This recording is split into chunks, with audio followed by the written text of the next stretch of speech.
Have you ever felt that despite all of your success, you are constantly stressed out or never good enough? Maybe your confidence is at rock bottom, even though you are climbing the corporate ladder. Perhaps you're battling self doubt or imposter syndrome. If this sounds like you, I have the perfect guest today. I am thrilled to introduce you to John Hall. After a successful 25-year career at JP Morgan Chase, John has shifted his focus to coaching and advising high performing professionals on overcoming imposter syndrome, chronic stress, and unlocking their full potential to be successful without burning out in the process. John is going to be sharing his expertise on how to silence self doubt, break free from feelings of inadequacy or burnout, and step into your full success and career potential with his very unique BPM framework. By the end of this episode, you'll have powerful tools to conquer imposter syndrome and move forward in both your personal and professional life. John, welcome to the show. Charlene, thank you so much for having me here. I'm delighted to have you here with us, and I'm really excited to talk about your career, but also your shift in career path after nearly 3 decades. Tell us more. Yeah, it was not something I had on my bingo card, right? This was not something I was like, okay, I'm going to shift at 50, right, to do just completely take a turn and do something new. But the opportunity came along. I had unfortunately I'd gone through a divorce, and it led to a lot of searching of what happened. How do I make sure this never happens again? I, started looking at a lot of areas in my life, including where I was professionally and some of how I had dealt with stress being a big factor in that as well. And Mm. so the opportunity came along. I stepped into it, and it's been an incredible experience to just launch on this path. I'd been a fixer for a number of years in technology space. I would parachute into troubled technology divisions where they were having issues. And we both know technology doesn't misbehave on its own. It's the people in the process. So I became very adept at understanding what was going on, understanding the human dynamic. And I had people coming back to me 5, 10, 15 years later saying, what you shared with me didn't just shift my career, it shifted my life. Mm. So I applied a lot of that to myself, what I'd already been doing, and then was able to apply that to help advise and coach other executives, entrepreneurs, founders to really help them achieve peak performance as well. So it was a big shift, but I've been delighted by it. And John, I hope you don't mind me diving into something so personal so quickly on the show, but considering you've just shared about your divorce, it really touches me because my divorce was also a big factor in my career shift. And I wonder if you think that perhaps your levels of stress, of how you were feeling, might have been a contributor to that relationship deterioration. Yeah, no, thank you for that, and likewise here in the same. I understand the impact it has, right? And it happens, and it's very impactful, and we have an opportunity for these things to just completely really break us down, or use it as a chance for introspection and growth, right? Mm. So in this case, really what happened was, number one, stress was absolutely a factor. That I wasn't. It was not so much like, oh, I was stressed in that way and bringing it home, but stress prevented me from really seeing the big picture, from really taking initiative to go correct the things that I knew were showing up in the relationship that weren't right, that needed to shift.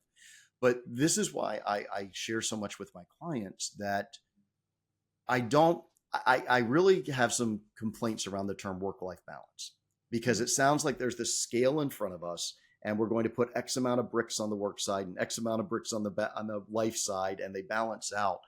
But we need to look at life holistically, because every single aspect of our life impacts how we show up in our profession. It impacts how we show up in our relationship. It impacts how we show up in our life.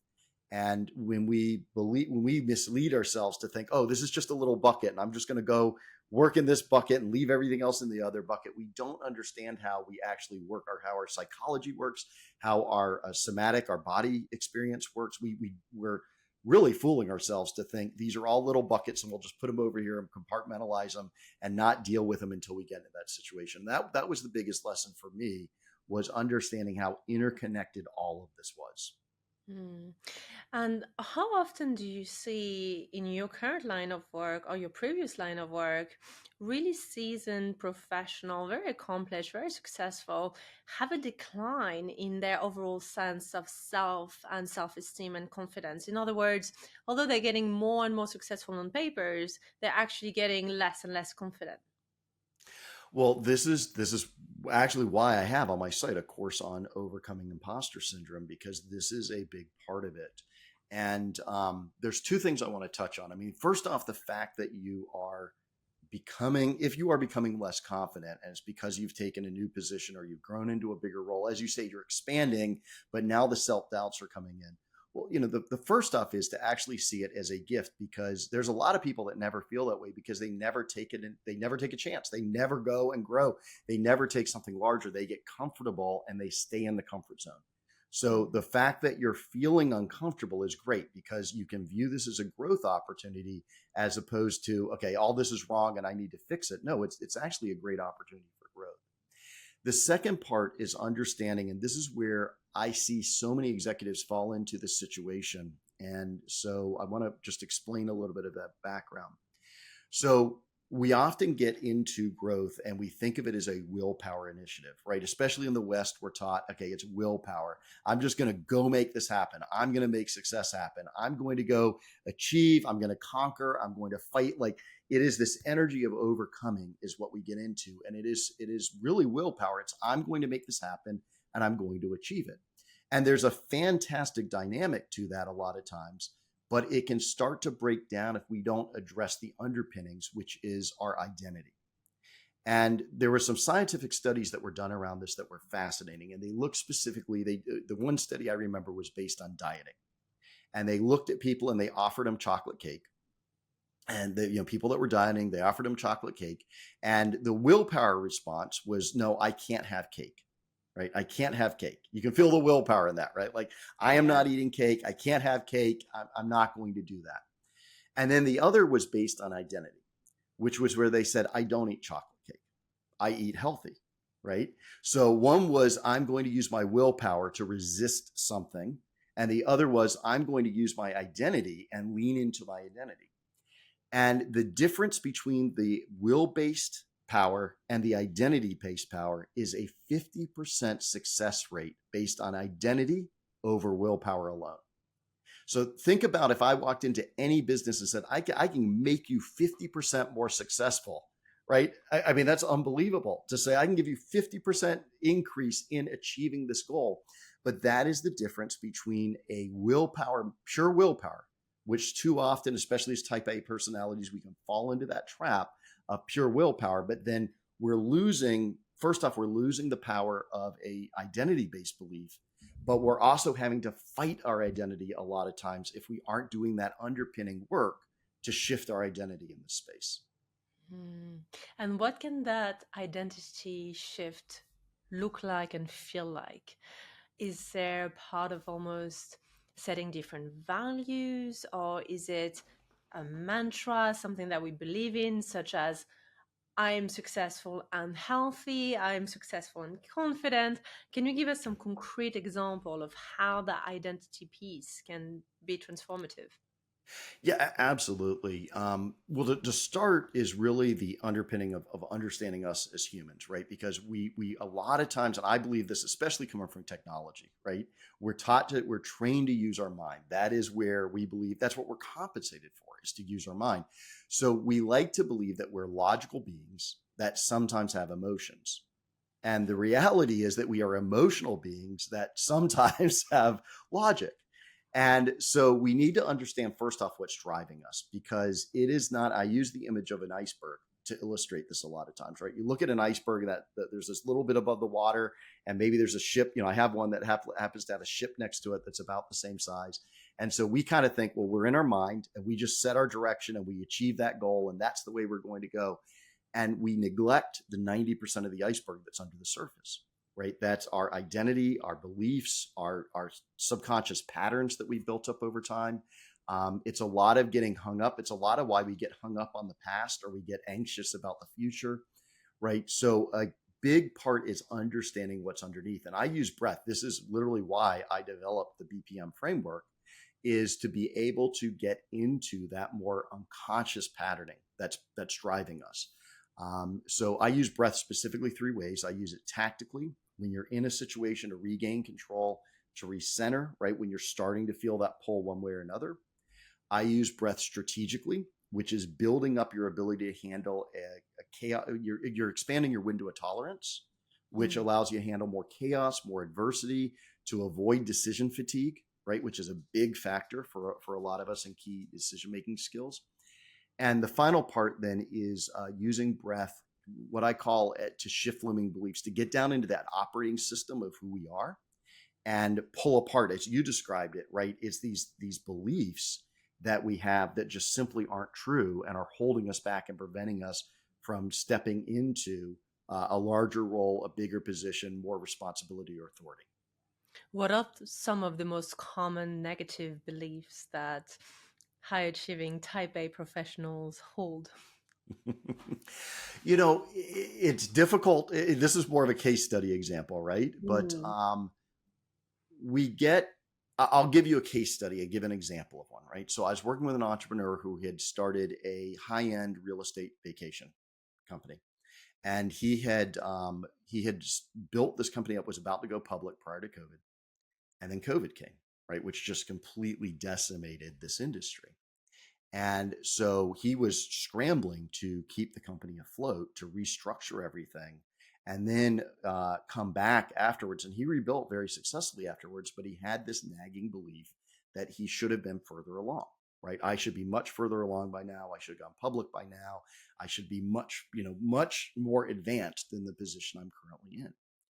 And as we did this work and we got into that limiting belief, he literally looked 10 years younger at the end of this. Because we went through the process and we did the work and we got into the core of that through breathwork and what I call more of that operating system level. And when he came out of it, he goes, oh my gosh, I can see I'm exactly where I am. I can see how to leverage all my skills. I can see I can actually accelerate now even faster than I did before I learned all these lessons. And it was that perspective shift that now, instead of fighting his emotions and his beliefs, he was using his emotions as beliefs to actually empower him even more, to actually accelerate even more. So it's that kind of work. It's really case by case, but it's where we've interpreted these events that have occurred a completely different way, and we're missing the lesson and the wisdom that's actually tucked underneath there.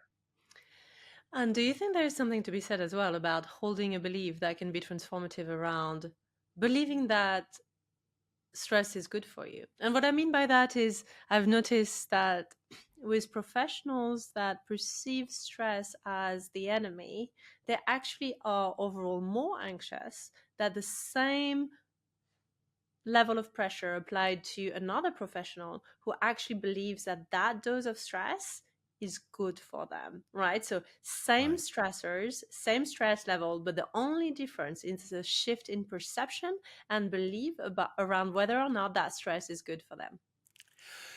To get into this, let's understand a little bit more about stress. So this fascinated me when I started researching stress, that there are actually three different types of stress. Right. So we hear stress is the new smoking. It's the new, whatever it is, right? It's The terrible new for us. It's sitting. horrible. That's right. The new sitting. I was about to say that, but I'm like, okay, but exactly like it's the new bad thing, right? Stress is the newest bad thing. And so when we start to understand stress a little bit, there's actually three different types of stress. And one of them is actually absolutely transformative, and it's a requirement for achieving peak performance. One of them is terrible for us, and it literally is the new smoking, the new sitting, the new black, the new whatever it happens to be, right? So the first type of stress is called new stress, like new, like neutral. And it's third party stress. We read about something terrible that's happening in another part of the world. It doesn't directly impact us, but we hear about it and we can empathize, we can resonate with that. But it's third party stress to some degree, right? So then we get into the next type of stress called distress. And distress is what we typically think of as the bad stress, right? Distress is just, it is releasing chemicals in our body, releasing cortisol. It's literally shifting our autonomic nervous system to where it shuts down what's called our parasympathetic nervous system, which is our rest and digest, our create and procreate, right? It leads to sexual dysfunction. It leads to anxiety. It leads to physical health issues, right? Because we're shutting down that part of our nervous system. And we're Hence, we have lower libido when we are very anxious. 100%, 100%, Mm. right? And we try to medicate this because we aren't getting into the nervous system and the somatic impact of this, right? Yes. So distress is detrimental long term, but it's very important to understand the evolutionary reason for it, right? So if I happen to be hiking through the woods or walking through the woods, and all of a sudden I come across a pack of wolves, right? And you think 10,000 years ago, very real scenario, right? So what happens is my body is going to go into fight or flight mode. I'm going to get adrenaline. I'm going to get cortisol. My vision is going to narrow so that I'm only focused on the threat. I'm not noticing how nice the berries are or how wonderful the view is. I'm noticing the wolves, anything else that might be threatening me, right? And how I'm either going to fight them or run away. So from an evolutionary perspective, distress in a short-term reaction is absolutely valid because it helped with our survival. The problem is that our body still reacts the same way, whether we are facing a pack of wolves or a merger just started to fall apart, or our significant other just told us the in-laws moving in for 6 months, right? Whatever it happens to be, right? Or someone, right? This is a classic one for guys. We get the call. We need to have a discussion. We need to have a talk, right? So whatever happens to be, our body's responding the exact same way through distress as that evolutionary reason it was built in the first place. And we don't get out of it a lot of times. We just live in that state. Mm-hmm. And that's really the difference between acute stress, what you're describing, which is actually good for you. You have that board meeting, you have that pitch, you have that keynote presentation, you're going to do something super important. And yes, you have that little rush, that little, Right. almost jittery and butterfly feeling, but that's quite good for you in a short-term basis if it's acute and then followed by deep recovery and restorative measures. And that's a big difference between acute stress followed with recovery or chronic stress with no Right. recovery. Exactly. And I want to add one more layer into this. So it's not just acute stress, but it's actually the third type of stress, which is called eustress. And eustress is actually healthy stress. That's the acute but healthy stress. I'll give you an example to illustrate the difference between acute distress and acute eustress. So I'm going to use what we Americans call soccer and the rest of the world calls football. Okay. But Yes. imagine you are watching your favorite team in the championships and it's come down to penalty kicks. And so the star player goes out there and they're facing off against the opponent's goalie. If they make this penalty kick, they win the game, they win the championship, right? So it's a lot on the line. It's very big. Now, that star player walking out to take the penalty kick is absolutely feeling acute stress, but it is eustress because they have trained for this. They have support for this. They have the entire team behind them, right? They have coaches, trainers. Their life is built around this. So that stress, that acute stress in that moment to kick that penalty kick is eustress. It's absolutely going to propel them into peak performance. Now, same exact scenario, same game, same championship, same penalty kick. But now what they do is they call your name from the stands. And they say, Charlene, come on down. You are making the kick for this team, right? We're going to pick random people from the stand to now come and be the rest of your team. And we're going to post all your social media and contact information on the billboard so the fans know exactly who to contact if you don't make this kick, right? And I see you laughing, but you can see the difference. That is distress because you do not have the support. It is acute, but you do not have the support. You are not prepared for this. And it is throwing you, it's not just pushing you outside your comfort zone, it is putting you in an entirely different league. But And John, you don't know. I might be a secret soccer superstar. I think you got me all wrong here. You we'll didn't just, see my well, latest post? I always take a risk doing that because I'm waiting for someone to look at me and say, I played in the Olympics and this was. No, this is a terrific example. Can we take it a step further? Because I love where we're going there. And can we use the same example in a corporate environment? So can you describe sort of generic case study where, we have Jeremy, corporate executive. Can you walk us through what Jeremy would go through that would be a eustress, but that would be acute, and distress, but that would be acute? Can you just give us some example here? Yeah, exactly. Actually, I'll give you one very real world example from my own life. Okay. Sure. So we had a tech division the system was starting to melt down. It supported about 15,000 users. The system was having hardware issues, software issues, a number of problems, as well as performance issues in the team. And normally to do this kind of upgrade, you would get about a year to plan and prepare for a project of this magnitude. And because of the nature of what was going on, I knew it was a critical issue. So I got my pencil and sharpened it and worked through everything. And I said, okay, if we do this and such, we can get this done in 6 months. We'll cut the time in half, right? So I went in and presented it, and I was given the challenge by leadership of, no, it's going to be done in 90 days. So we had taken a year-long project and crushed it all the way down to 90 days. So that was incredibly stressful right there, right? That it had that visibility and that kind of a challenge to compress it to 25% of what you would normally budget for this type of initiative. But what was done is I was told, you have a blank check. Whatever you need, you ask for. We are pulling top personnel from across the organization to report into you. I was able to take almost half the project immediately and hand it off to just an incredible colleague that I had, who she was able to run the entire hardware with minimal involvement from me, right? So we started breaking down the project, but the biggest thing was I had whatever support that I needed.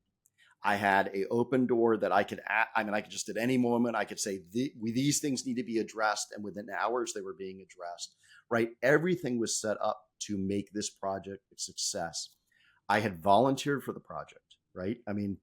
Pretty much some voluntold, but volunteered. I knew it was my option to be here.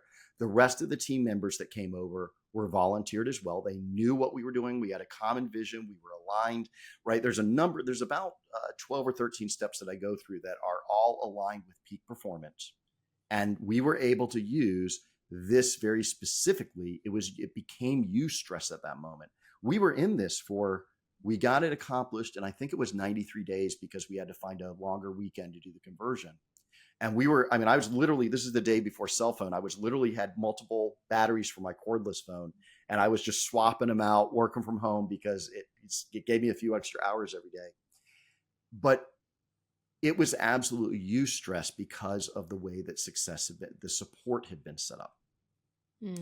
Take that same situation, remove the blank check, remove the support, be put in a position that you don't feel you have the ability to impact, or you don't feel that you have the skills and capabilities to overcome, or as we started this show, you're battling with imposter syndrome, with self-doubt, you're still using willpower, right, which is going to lead to decision fatigue.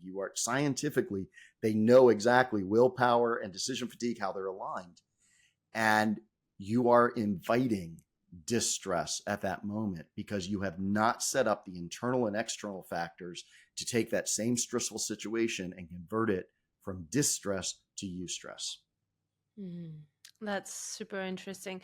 And how can one do that conversion? Can someone take steps to actually convert distress into eustress? Yeah, again, these are some of the points that I go through to lead to peak performance. But you can't always do it, but you can, but it starts with awareness. It starts with awareness of, okay, I am in a stressful situation, right? I'm going to do, and this is where I do the BPM to center, to ground, to use it tactically to be able to make sure that you're looking at the position from the correct standpoint. Because very important thing, when part of our evolutionary response that occurs when we get in a stressful situation, our heart rate, if our heart rate goes over 100 beats per minute in a stressful situation, and they have done the MRI scans around this, which is fascinating, the blood flow to the prefrontal cortex of our brain, which is our executive decision making, our logical center, it goes offline. It decreases, shuts down, goes offline, and something called our amygdala, which is the much older portion of our brain, sitting right on the top of at the base of the skull, takes over. Again, it's that evolutionary response, right? If we are facing a pack of wolves, we want to figure out how to fight or flee. We don't want to figure out the spiritual meaning behind the attack, the wolf attack, or what does this mean on a deeper level, or anything else, right? Cost optimization of fleeing a wolf. So, we have to address the physiological issues first, right? Address that. That's going to get this back online so we can start to look at the situation clearly.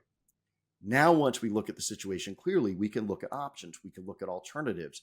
We can apply success factors against it, or say, I don't have the resources I need. This is not a good situation because I don't have the resources I need, and I don't have the ability to get the resources I need. So I need to look at an exit strategy, right?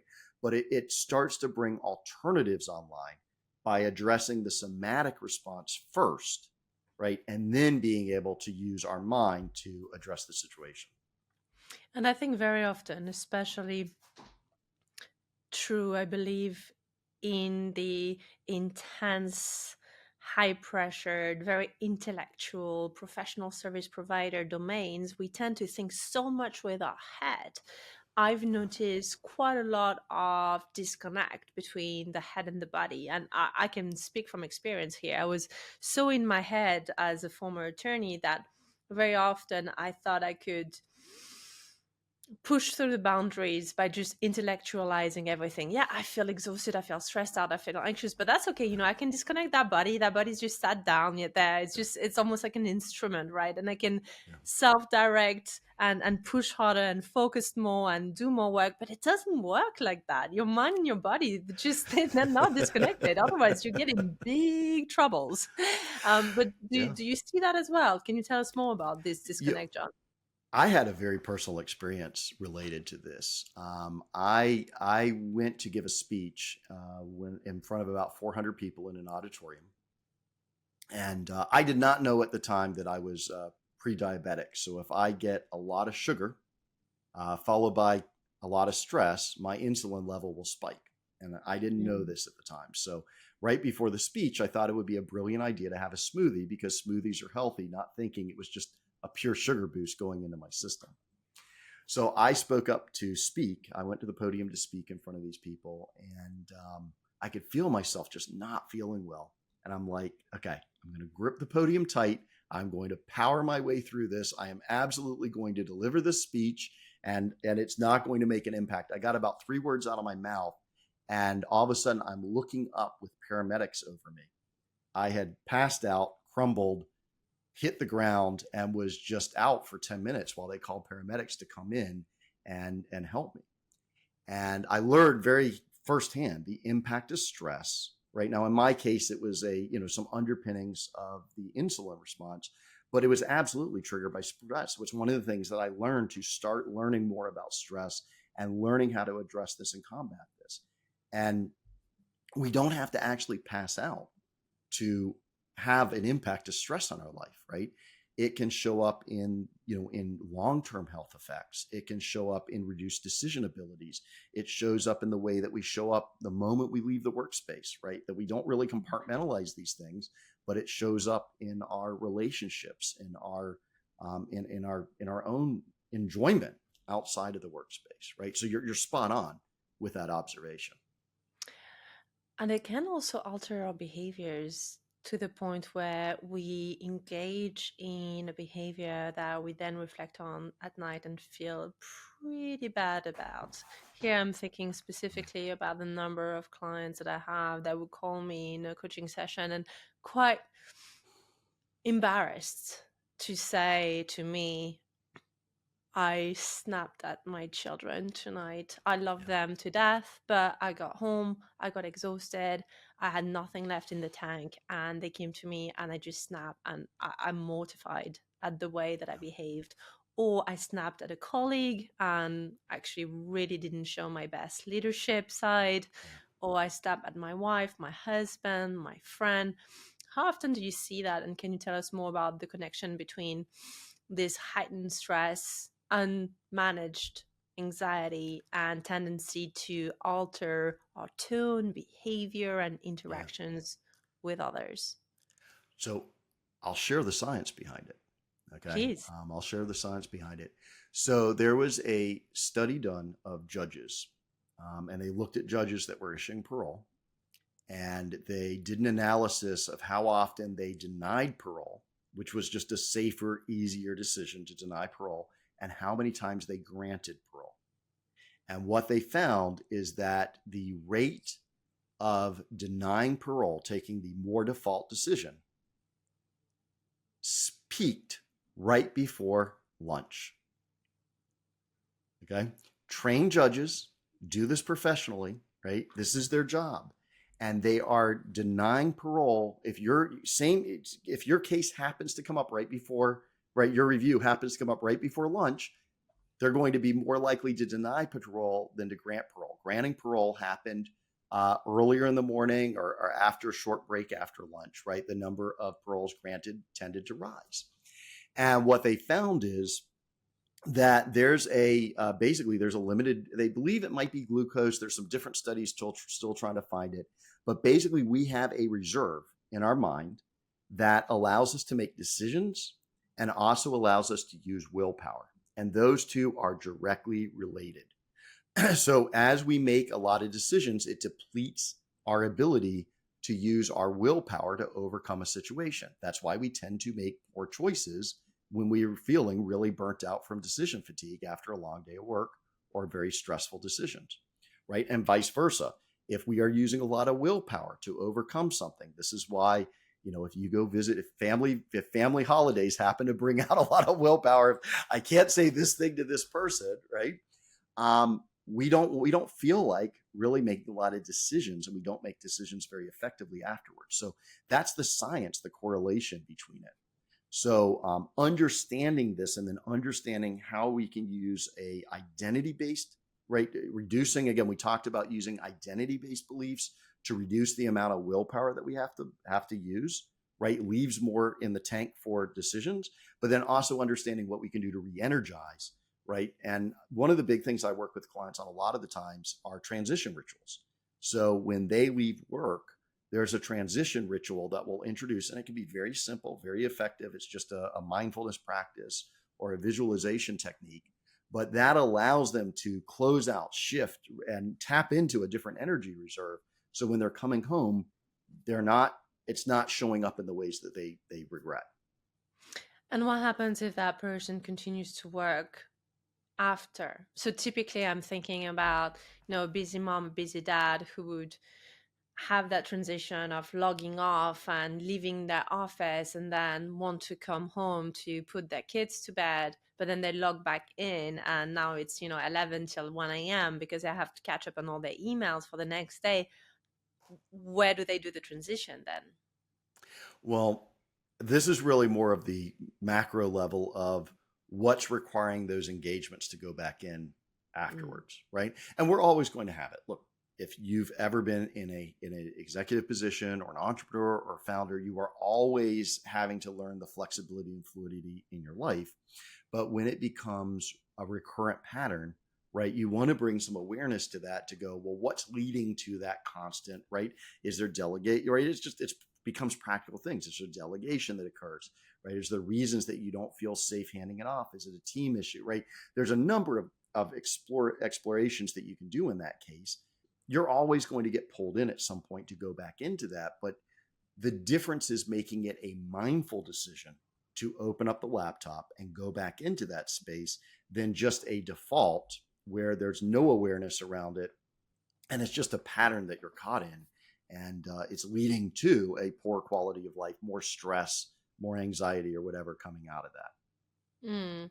And in that sense, a quick transition ritual could also be as simple as a 60-second breath work, right? It can be Absolutely. so powerful. As you open up the laptop or as you close the laptop, you can take this 60-second break to really choose how you're going to respond to the situation and what mindset you're going to empower yourself with to have this role and this position. Exactly. And this is where we get, again, remember, my saying of we're emotional beings that sometimes have fits of logic, so to speak, right? So we need to understand somatically what's going on in our nervous system. Is our autonomic nervous system has two main parts. There's the sympathetic, which is our fight or flight. It's the accelerator. It's the part of us that's propelling us forward. It's the part that we're mostly locked into throughout the day. And then we have our parasympathetic, which is that rest and digest, create and procreate, right? That's the more creative state that we can be in. And it's also allowing our body to recover, to rejuvenate. And when those get out of balance, we tend to be jacked up on the accelerator side and really low on the rest and procreate side.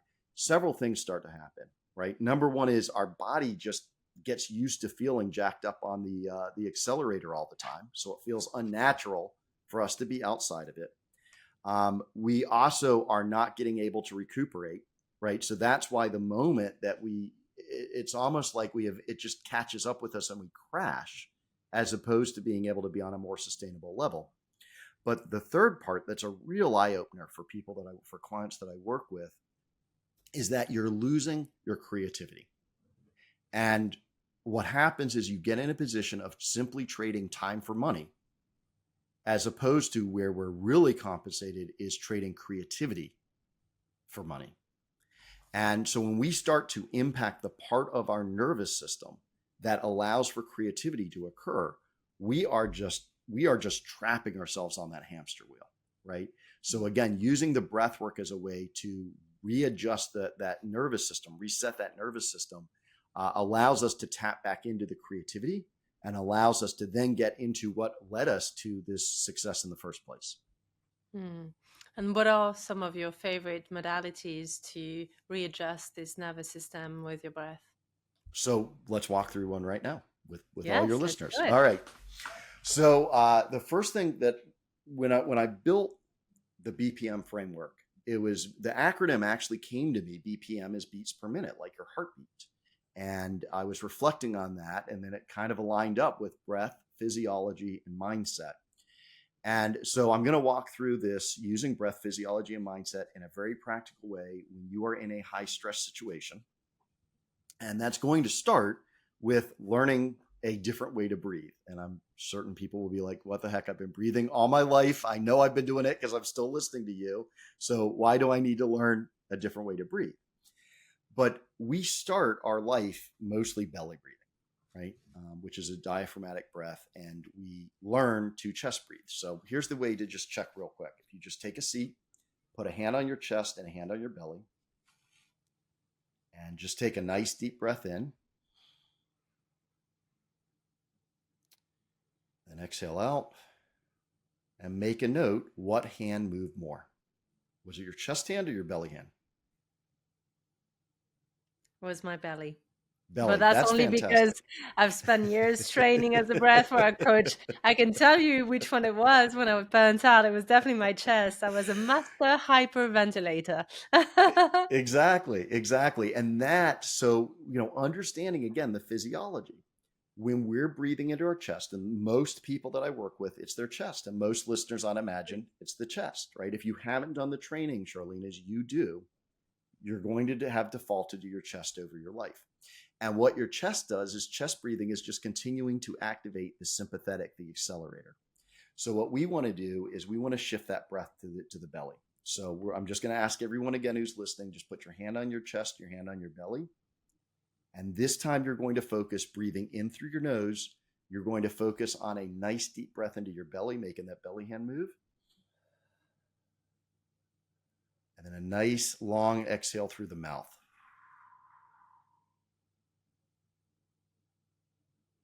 And you should feel a difference if you did a chest breath the first time.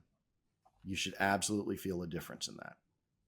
Now, what we've done, right? Because keep in mind, a lot of times when we get stressed, we use our mind to try to tell ourselves to calm down, get it together, get your act together, right? You got to make this work. And that is about as effective as a 6-year-old girl telling an 800-pound gorilla to calm down. Because our body, when we're stressed, is running the show. Remember, there's an evolutionary response. We have cortisol. We have, all types of different stress hormones that are getting dumped into our body. And so we need to engage the body in the calming mechanism. Breath is a fantastic crossover because we breathe automatically without thought, but we can also consciously focus our breath. So that's the starting point. Breath, deep diaphragmatic breathing into the belly, exhale through your mouth that is longer than the inhale through your nose. And what we've done is we have signaled the body using something called the vagus nerve that wanders through our body. We've signaled from our breath via the vagus nerve to the brain that we're safe. We're literally sending a very basic evolutionary signal. I'm safe with that breath.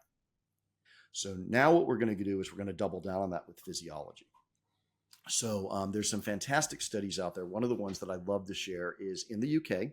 They took a group of clinically depressed patients and they had them smile in the mirror for 10 minutes. And they found that that was as effective as Prozac in combating clinical depression. And there have been studies by Amy Cuddy, by a number of TEDx talks, a number of other research that shows that literally the position of our body impacts our mindset. And so now what we do is when we tend to get stressed, our shoulders compress, we compress forward, our chest tightens, we activate the muscles in this front part of our body. So what we're going to do, we do the breath first, then we go to physiology. Very simple one to reduce stress is you're going to sit back, you're going to move your shoulders up, drop your shoulders back, and open up your chest. All right. So we're kind of maneuvering our body into this position that may feel unnatural if we're stressed. And then we repeat the breath again on top of this. But what that does as we open up our chest and we relax our shoulders and we unclench our jaw, because we do that a lot, right? Again, we're using our physiology to signal to the brain that we're safe, because these are motions that we do when we're safe. We open our chest when we're safe. We compress our body in when we're under attack. So we've just sent two very powerful signals from the body to the brain saying we're safe, okay? Now what happens is we can shift our mindset. Now what happens is we've allowed the blood flow to come back to the prefrontal cortex. Now we can focus on that empowering thought, right? So whatever that empowering thought may be, we can open up and implant and focus on that empowering thought. But now our body is in alignment through the body physiology mindset steps. Our body is in alignment with the thought that we're now going to focus on. So we're going to be far more receptive to that thought. Exactly. One of the powerful things, I love questions. I love to go, what's the better question we can ask, right? And a lot of times, just even as simple of thinking the question, well, what if it was possible, right? Say you're facing something and a deal is starting to fall apart and you're like, well, this isn't going to happen and we aren't going to be able to save this. You do the BPM framework, you feed in the question of, well, what if it was possible? And you'll be amazed what starts to come out. And again, there's something in our brain, there's confirmation bias, there's something called the reticular activation system, right? There's a science behind it. But when we do these steps and we set the focal point, right, then our mind literally starts working on how can I prove this right? Where just moments ago we were thinking the deal would not go through and we're stressed and our mind is going, well, let me confirm for you that this deal won't work. Yes. And one of the things that I find most powerful is to reframe this on a daily basis, even just something like, it's too much. I have too many meetings, to actually take a step back and say, well, I must be pretty good at what I do to be so in demand, right? Just something like that. Or, Yeah. wow, I've got this. I've done it before. One of my favorite questions to ask when I face really challenging situation is, what would be the best possible outcome? And the reason I do that is because I was very, very, very good, as in star student, at asking the question for years, what is the worst thing that's going to happen? Yeah. Yeah. Right? Yeah. And I think most of us fall into that category, and we may not be aware of it. It may be a very subconscious question that is lingering at the back of our mind. But if you're constantly navigating your days with that question, what is the worst thing that's going to happen? Well, that just puts a different sense to your day. 100%. Yeah, like that's so accurate. And I loved what you were sharing about the words that we feed in, because that has such an impact. In fact, one of the areas that I work very consistently with executives on is their relationship with time, right? So we all feel time is one of those things that can just generate a tremendous amount of stress for us. And I actually have a course that we move from, from time slavery into time freedom, right? Time bondage into time freedom. And what's fascinating is the language that we use tells me exactly where you are on that dynamic, right? So if people are constantly saying, "I don't have time for this," I can't do this. I can't afford to spend time on this.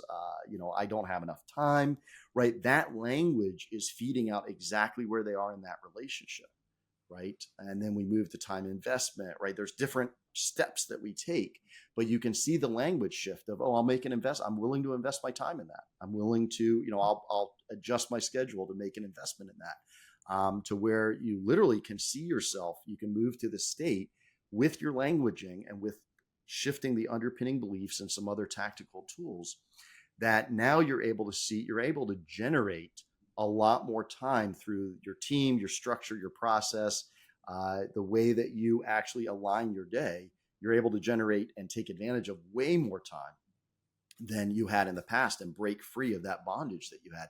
But it's the languaging that you feed yourself, and you just keep reinforcing this loop of time bondage because you are just constantly reinforcing it with the statements that you're making. And how connected do you think that is to exhaustion, burnout, and heightened anxiety? This belief that we're so time poor and time pressed. It's so aligned, so completely aligned, because we feed the time is a big factor in a lot of what we have in generating stress for us, right? Now, again, eustress, time pressure can generate healthy performance. But if we aren't addressing the underpinnings of it, if our belief system is that we don't have enough time, and that's our belief, and we're using willpower to overcome that, again, we're using the wrong tool, the wrong dynamic to address that situation. Can I play devil's advocate here for a second? 100%. 100%. Because it's almost as if I can hear my listeners start going, sounds good, but I really don't have time. I'm back to back, John. Come and take a look at my diary. It looks awful. I start in the morning. It's back to back to back. And that's not even beginning to cover all my personal obligations and everything else that I have to do. So I literally have no time, John. So how does that work? Well, yeah. The first thing is that you get to keep the limiting beliefs that you fight for, right? So the first thing is this really something that you want to continue to fight for and say, this is the absolute truth that I am special and I do not have time and my schedule is jam-packed. Now, those may be truths, that your schedule is full, and that is absolutely a feeling that you're encountering, that you don't have time for this. But the first step is really the awareness of, is it possible that there's something different, right? If you look at highly successful people, right, they have, all of us on this earth have the same 24 hours in the day, the same rotation, right, the same orbit around the sun, whether it's 365 days or it's a leap year, right? We are all in the same dynamic from that space. So something is different between people who are able to operate at a higher level of success and us who feel like we're hitting a wall. So we start to explore the dynamic of, is this really a belief that we want to die on the hill for, that I'm special and there is absolutely nothing that can be done with my agenda, right? So we want to bring a little awareness to that and start to introduce a crack in the armor to some degree, right? The next thing that I encourage people to do is start to shift the language that they use. So again, just starting with the language, if we can shift from what I call time bondage or time victimhood into time management, right? We start seeing that instead of our schedule driving us, we are choosing to drive our schedule. So we're starting to use statements like, I can dedicate time to this, right? I can afford to spend time on this, right? We're starting to shift out of victimhood of I don't have time into taking ownership for where our time is going, right? And then this is where I use the more operating system level of breathwork. So we could do a longer breathwork session to get in and start to challenge some of these limiting beliefs, start to unravel them. And I'm a big believer that, a lot of times we believe that we have to do this massive effort to overcome a limiting belief. But the reality is, right, if we think of like this stream of water flowing down and there's all this water cascading around this boulder, this that I don't have time, right? That's the boulder. I don't have time. And how am I ever going to move this boulder? It's going to take so much force to move the boulder and let my stream of time flow freely, right? But the reality is the way that limiting beliefs work is, number one, the moment we start to bring awareness to something, it starts to unravel it in our subconscious. So the moment we just become aware that something else is different, it starts the process of unraveling this. But when we get to the point, and again, I do the breathwork, the longer breathwork sessions to do this, that we actually are willing to just release the belief, right? The boulder just dissolves. We were the one that was holding the boulder there the whole time, right? We don't have to do anything to move it because we're using our effort to keep it in place. So then there's very tactical tools. We start doing time diaries, things like that. We start looking at team dynamics. We start looking at efficiency tools. But just the simple act of bringing awareness to something else being possible starts this whole process in motion. And I also think that there is a very big part in the belief system around role modeling.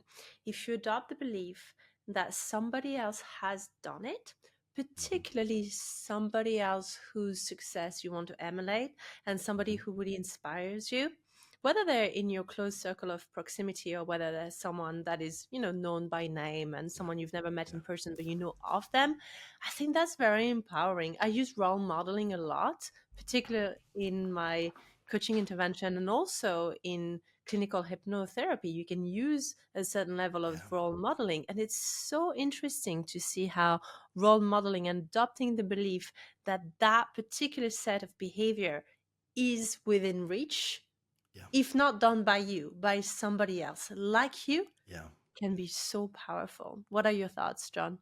I'm going to share a story on this because it's going to underscore how innate this behavior is in our growth. So my daughter is 2 years older than my son, and they're both grown now. They're through college. They're just doing amazing. But when they were younger, my daughter was 5, my son was 3.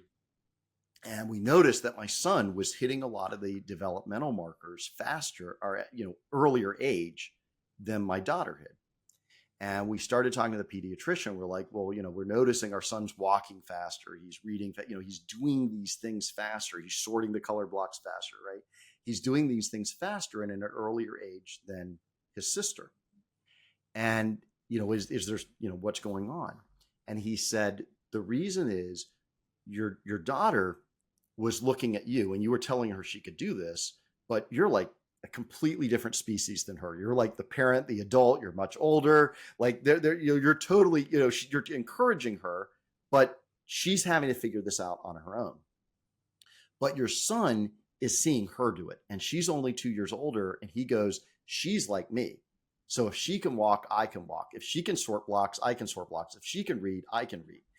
And that is how innate that is, that we look to people like us. And if they are doing that skill, we go, oh my gosh, I can do that skill, right? I mean, it's baked into us from birth. I was just thinking as you were sharing that story about the quote from the most recent Top Gun. They need to see that somebody can do it. They need to believe it's Yeah. possible. And that's Yeah. why if they see me do it, they will do it. And it's so true. And it's a powerful leadership tool as well. Yeah. Yeah. It really is, because if we're able to identify, someone may not have done exactly what we did before, but if we're able to see and believe the possibility of it, right? And again, this is getting into our identity versus willpower, because if we're just trying to rely on willpower to make it succeed, we're going to burn ourselves out. But when we get into that identity of, I've done this before, I know I can do this, I'm confident, I've seen other people do something similar, and we take that leadership role, you propel the entire team forward. You propel the entire organization forward with what's possible. And how does that connect the dots between burnout, anxiety, and low confidence? And how do negative beliefs can contribute to this lowering of confidence and perhaps the beginning of imposter syndrome? Yeah. So there's understand. So I'm going to understanding our brain a little bit more, right? So we have the theory goes that we basically have two systems in our brain. We have a system one, which is pattern matching. It's very low effort, right? It's how we're able to drive to work without really focusing on driving to work or commuting to work, right? We kind of, a lot of times we get home and go, how the heck did I get here? I don't even remember much of it, right? We're kind of on autopilot. But it can be trained, right? So this is the system one, is the system that allows a grandmaster to walk down the street, look at a chessboard, a game of chess being played in the park, and say white mate's in three, just a split second after looking at the board, because they've trained themselves. This is what we do in high performance situations all the time. We have trained the situation enough that we get into something that we're able to identify patterns and identify and recognize them very quickly. So it's a very low cost system that's based on pattern matching. Next level up, we have system two. And system two is the oversight for system one, right? If I were to ask you, and now you may surprise me and say, oh, I'm a math whiz, I'll do this in my head. But if I were to say, what's 473 divided by 86, right? It Unless will you're a take math me a whiz, moment. it takes us a moment. I Exactly. choose to But, be a lawyer because I can't do numbers. So. but I had a letter of recommendation from my math teacher. Please, please make her a lawyer because she can't do anything else. So that's where I am with okay. my Okay. numbers. I was safe with this example then. Okay, wonderful. But you could feel that, you could feel your brain almost like have to kick into high gear to start thinking about how to solve that, right? And that's your system too. It's a lot more energy, a lot more effort, but it's able to really apply logic. It's kind of a much more um, high energy but high impact to analyze a situation, right? Now, we run mostly in system one throughout our day, throughout our life. And system one has some innate biases. Confirmation bias is a big one of these. So confirmation bias is the fact that when we believe something, system one likes to go prove it true. Now, system two can look at it and say that's not really true, but system two is high energy and has limited capacity. We'll burn it out using different things. And so if we aren't monitoring system one, if we feed it a belief like I'm not good enough for this is too big for me, right? What happens? System one starts going, okay, well, let me prove this true. Let me prove the reason why this is too big for you. Let me prove the reason why you took this move too fast, right? So our brain is literally set up this way to operate very efficiently with pattern matching, but also, unfortunately, it likes to match the patterns that we feed it to prove they are true. Hmm. And so how does that translate into concrete example or case study of how one sees their confidence hit rock bottom? Yeah. So if we aren't addressing the underpinnings of the beliefs that are there, and even being aware of the impact that the beliefs are, if we are trying to mentally power our way through it and past it, right? That's as effective as me standing up at the podium, gripping the podium, saying, I will not pass out. I will deliver this speech, right? At some point, that bigger process is going to take over and we are fighting against it. And you will notice it not just in your anxiety and stress going up, but you feel more wiped. You hit decision fatigue more quickly, right? You're tapping into that same energy reserve to power through this belief as opposed to addressing the underlying belief, right? So this is why being aware of the process, being aware of how this works, getting down and addressing the operating system. Again, there's a number of different ways. Hypnotherapy is a great way to get into this, right? Breathwork is another state that allows us to get into it. There's different modalities that you can use, but we're getting down into addressing the operating system level. Now we address the operating system level, we're reducing the friction, we're bringing our somatic experience, our emotions, our physiology into line with now the opportunity we have. And now we aren't fighting this headwind all the time, but we've aligned things to actually work to get to propel us to greater success. Mm.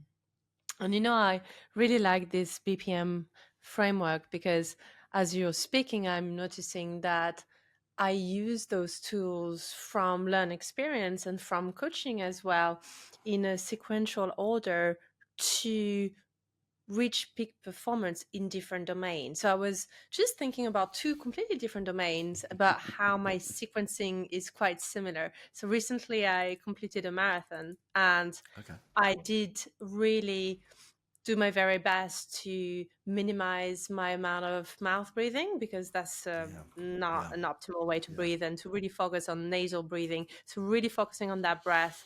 And at a physiological level, if I felt my heart was naturally elevated because I was Yeah. tracking it, etc., but I would down regulate a little bit with my breath if I felt I was getting a little bit too out of breath. And Mm-hmm. my next step with that physiology was to also, at moments where I felt the pain Yeah. or the discomfort, we're going to call it discomfort, right? We don't, not pain, discomfort, very intense discomfort. I smiled, right? Yeah. Yeah. um there were tears too, but there were smiles. And the reason I smiled when I was most uncomfortable is not because that was the natural response, but because I learned through coaching and training that if I smile a little bit when I run through the pain or discomfort, my body, even for that split second, is going to think it's doing all right. Yeah. Even if I don't believe it just yet. And then I would tell something as simple as, you didn't run this far to stop this far, right? That's right. Or you didn't That's run right. this far to not complete further. Something really simple, a quick mantra. But I would have that sequence, check your breath, check your smiling, tell yourself something positive, something that I had predetermined, that I learned, that was efficient, it was simple. And it just becomes quite meditative because then you go through the motion Yes. and you know that you're going to cycle in and out of those moments where you're really excited and you're sort of on this natural high, and then moments of excruciating discomfort, but you have tools to go back to. And so Yeah. you feel really empowered because you know what to do. It's a manual. And the reason I was reflecting on how powerful that is because I utilize a similar sequence for a very different result when I'm about to speak on stage as well, right? Mm. So I have this little ritual where I make sure that I do an inhale for 2 and exhale for 4, just to Mm-hmm. have my exhale longer than my inhale. And then I put my feet quite firmly. If I have heels, it's more challenging, but I imagine I have a little circle around me, and that's my stance, and it's my circle of confidence. And within Yeah. that circle, great things happen. It's a technique that I learned, very powerful, NLP, Yeah. and I'm within my power, and I'm in my circle of confidence. And then I visualize the fact that in that circle, I am going to deliver something that is going to be most impactful. And I forget Yeah. about myself, but I think just about the audience. So I remove the sort of ego driven fear factor of the performance, and I think about the message and how that's going to be impactful. And Yeah. in that moment, my anxiety or nerves shifts into an excitement and delight. I get to share a message, and it's just so powerful. And the more you repeat this sequencing, the better you become at doing it. It's so accurate, and I love the example that you shared and how that aligns. And there's a couple of things. First off, my goal was to make this framework very accessible, very simple, and something you can do at any point in time. Right. Mm. So it is adaptable. It can be extended. And, it's not complex. You don't need a special app or journal or anything else, right? I mean, this is something you can tap into very regularly. But the second part of it, oh gosh, give me a moment. I lost my train of thought just for this. Take your time. Yeah. Breathe through it. The second part of it, though, is really understanding we are not trained to do this in our educational system. It's a part we're trained so much to use our mind, to use the logic. There's wonderful, wonderful skills that we have, but we just aren't trained to do this portion of it. And so it's these very simple adjustments, but we're doing it at the base of the foundation that allows us to make just these tremendous impacts as we go further along. And just these small shifts make huge improvements higher up. Oh, absolutely. And I do firmly believe that if we had those tools earlier on in our careers, we would prevent a lot of burnout. 100%. 100%. Mm. John, I've learned so much. I am hugely inspired, and I just wonder if you could let us know what would be the best way to get into your world and to connect with you. Yeah, absolutely. My website's available at johnhallcoaching.com, or you can search John Hall Breathwork. I'm the one who pops up in that. And there's actually, I have a course on overcoming imposter syndrome. We spoke a bit about that today. If you go to my website and register, you'll get several weeks free access to that course, which is more than enough to do the course in full.